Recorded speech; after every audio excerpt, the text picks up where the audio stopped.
Hello students, this video is about series resonance circuit and series resonance circuit एक ऐसा circuit होता है जिसके अंदर inductor means L, C which means capacitor and R which means resistance, ये तीनों ही connect होते हैं सीरीज़ में।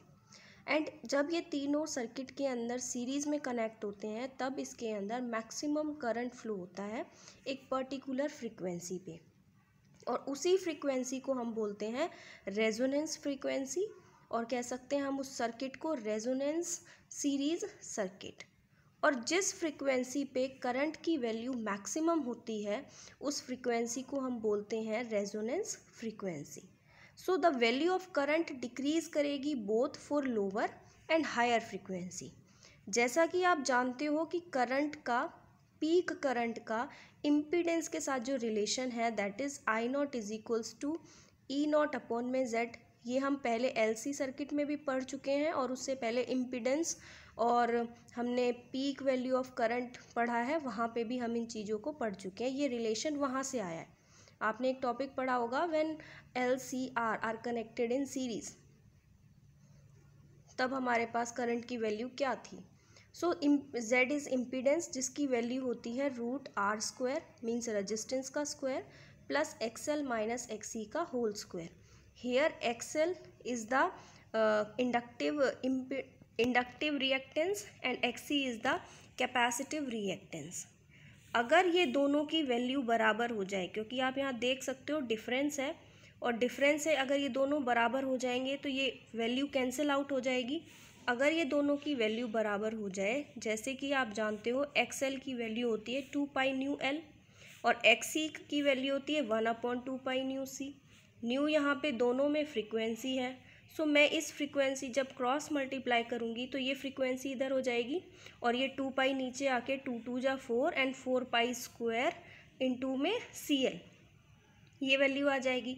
और जब हम फ्रीक्वेंसी की वैल्यू निकालेंगे, अगर इस स्क्वायर को ख़त्म करेंगे तो विच इज़ इक्वल्स टू 1/2 में 2 पाई रूट में एल सी, और ये वही फ्रीक्वेंसी है जो कि एल सी सर्किट में आपने पढ़ी है and which is natural frequency of oscillation, और इसी को हम बोलते हैं natural frequency of oscillation. And so resonance, और इसी फ्रीक्वेंसी पे क्या होगा, रेजोनेंस टेक्स प्लेस होगा। तो if at V is equals to nu R यहाँ पे रेजोनेंस फ्रीक्वेंसी है, रेजोनेंस फ्रीक्वेंसी पे एक्सएल एक्सी के बराबर हो जाएगा तो इम्पीडेंस की वैल्यू आपके पास कितनी आ जाएगी, मैक्सिमम, क्योंकि ये दोनों बराबर हैं डिफरेंस है तो ये ख़त्म हो जाएगा और यहाँ पे आपके पास वैल्यू इम्पीडेंस की क्या बच जाएगी, सिर्फ रूट में आर स्क्वायर। सो स्क्वायर से रूट कैंसिल हो जाएगा तो इम्पीडेंस की वैल्यू बचेगी सिर्फ आर, जो कि मिनिमम वैल्यू होगी। Then I naught is equals to E naught upon में जेड, उसकी वैल्यू आर यहाँ से आई है और यहाँ से पीक करंट की वैल्यू क्या आ जाएगी आपके पास, maximum. So it is clear from the figure that current will be maximum at nu R. इस फिगर से आप देख सकते हो म्यू आर हमारे पास रेजोनेंस फ्रीक्वेंसी है एंड आई नॉट हमारे पास पीक करंट है। तो इस फ्रीक्वेंसी पे, न्यू आर फ्रीक्वेंसी पे, रेजोनेंस फ्रीक्वेंसी पे करंट की वैल्यू क्या है, मैक्सिमम वैल्यू है। And also more in the resistance less will be the current nu R resonance frequency means जितना ज़्यादा रेजिस्टेंस होगा उतना ही कम करंट होगा और जितना कम रेजिस्टेंस होगा उतना ही ज़्यादा करंट होगा। So as this circuit accept maximum current so it is also acceptor circuit. तो ये जो सीरीज़ रेजोनेंस सर्किट है जिसके अंदर एल सी आर सभी सीरीज़ में कनेक्टेड हैं, इसके अंदर करंट मैक्सिमम एक्सेप्ट किया जाता है, इसीलिए इस सर्किट को हम बोलते हैं एक acceptor circuit. This circuit is known as acceptor circuit. And ये जो रेजोनेंस फ्रीक्वेंसी है इसको generally radio and TV receptor की फ्रीक्वेंसी के लिए यूज़ किया जाता है। तो हम कह सकते हैं कि this circuit is used in radio और टीवी रिसेप्शन। तो ये तो थी हमारे पास सीरीज़ रेजोनेंट सर्किट के बारे में कुछ description.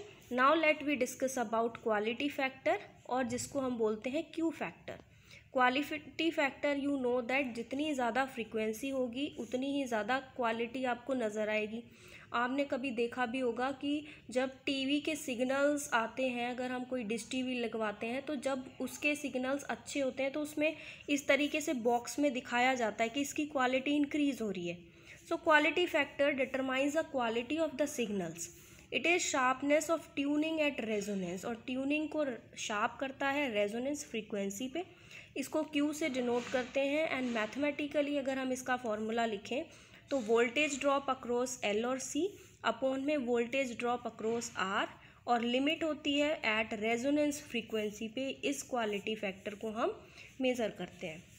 So voltage drop V is equals to IR होता है, तो voltage drop across L V is equals to I naught, हमारे पास पीक करंट की वैल्यू हो गई, और रेजिस्टेंस की वैल्यू इंडक्टेंस के लिए जो काम करती है that is XL, means inductive reactance.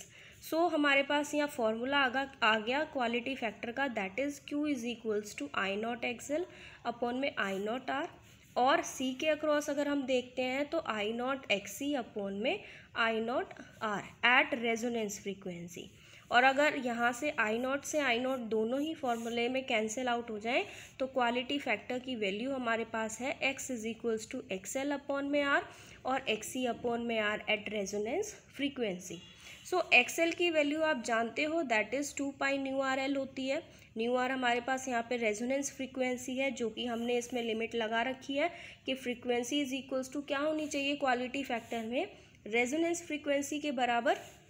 So resonance frequency is equals to 1/2 pi root LC। ये हम LC ऑसिलेशन के लिए भी निकाल चुके हैं, और अभी हमने सीरीज रेजोनेंस सर्किट के बारे में पढ़ा, वहाँ से भी फ्रीक्वेंसी की वैल्यू क्या आई 1/2 पाई रूट LC।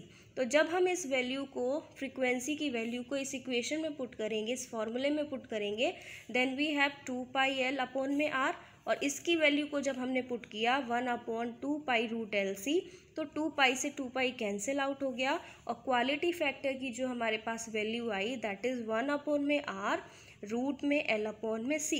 और ये वैल्यू हम, ये फॉर्मूला हम न्यूमेरिकली यूज़ करेंगे किसी भी न्यूमेरिकल को सॉल्व करने के लिए, और अगर हमें क्वालिटी फैक्टर निकालना होगा उस पर्पज़ के लिए। लेकिन अगर हमारे पास क्वालिटी फैक्टर अगर कैपेसिटिव रिएक्टेंस के लिए देखें तो XC अपॉन में R, और you know that capacitive reactance की वैल्यू होती है 1/2 पाई न्यू।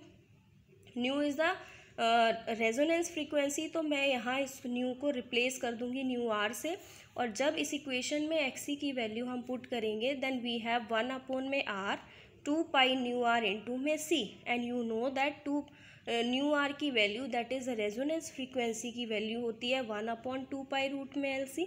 जब इस रेजोनेंस फ्रीक्वेंसी की वैल्यू को मैं अगेन इस इक्वेशन में पुट करूँगी तो मेरे पास क्वालिटी फैक्टर की वैल्यू होगी 1/R इंटू 2 पाई रूट में LC अपॉन में 2 पाई C। Again in this question 2 पाई से 2 पाई कैंसिल आउट हो जाएगा, एंड LC जो यहाँ पे रूट में है एंड ये C है। जब इस C को मैं रूट में लिखूँगी तो वो इस तरीके से लिख सकती हूँ √C²। तो ये इक्वेशन मेरे पास आ जाएगी 1/R रूट LC अपॉन में C²। सो एक C से एक C कैंसिल आउट हो जाएगा, और क्वालिटी फैक्टर की वैल्यू आएगी 1/R रूट में L अपॉन में C। मीन्स अगर हम क्वालिटी फैक्टर की वैल्यू इंडक्टिव रिएक्टेंस के लिए फाइंड आउट करते हैं या कैपेसिटिव रिएक्टेंस के लिए फाइंड आउट करते हैं, तो दोनों ही केस में हमारे पास जो फॉर्मूला आ रहा है वो सेम है। सो अगर हमें क्वालिटी फैक्टर की वैल्यू न्यूमेरिकली निकालनी पड़े तो हम इस फॉर्मूले का यूज़ करेंगे। और इस फॉर्मूले में आप देख पा रहे हो कि क्वालिटी फैक्टर इन्वर्सली प्रोपोर्शनल है रेजिस्टेंस के, that is Q is inversely proportional to R। So जितना ज़्यादा रेजिस्टेंस होगा उतनी ही कम क्वालिटी होगी सिग्नल्स की। मीन्स जितना ज़्यादा रेजिस्टेंस उतने ही पुअर सिग्नल्स, और जितना कम रेजिस्टेंस उतने ही हाई क्वालिटी सिग्नल्स आपको मिलेंगे, और उतनी ही अच्छी सिग्नल्स की क्वालिटी मिलेगी। So generally the value of Q lie near, generally जो क्वालिटी फैक्टर की वैल्यू है वो लाई करती है 10 to 100, बट फॉर दो सर्किट जो डील करते हैं विद हायर फ्रीक्वेंसी उनके लिए क्वालिटी फैक्टर की वैल्यू होती है 200। यहाँ पे कोई SI यूनिट नहीं लगाई है क्योंकि क्वालिटी फैक्टर का जो फॉर्मूला है that is voltage drop across L और C end voltage drop across R। So voltage की जो SI यूनिट होती है that is volt end voltage upon drop across R उसकी भी SI यूनिट वोल्ट। सो वोल्ट से वोल्ट कैंसिल आउट हो जाएगा and quality factor is a quantity जिसकी कोई SI यूनिट नहीं होती, इसीलिए इसकी वैल्यू को लिखा है 10 एंड 100 और यहाँ पे 200। और क्वालिटी फैक्टर को हम वोल्टेज मल्टीप्लिकेशन फैक्टर भी बोलते हैं। तो कहीं कहीं अगर आपको दिया हो कि वोल्टेज मल्टीप्लिकेशन फैक्टर तो कंफ्यूज नहीं होना, बस वो क्या है क्वालिटी फैक्टर के बारे में ही पूछ रहा है। So this is all about quality factor and series resonance circuit.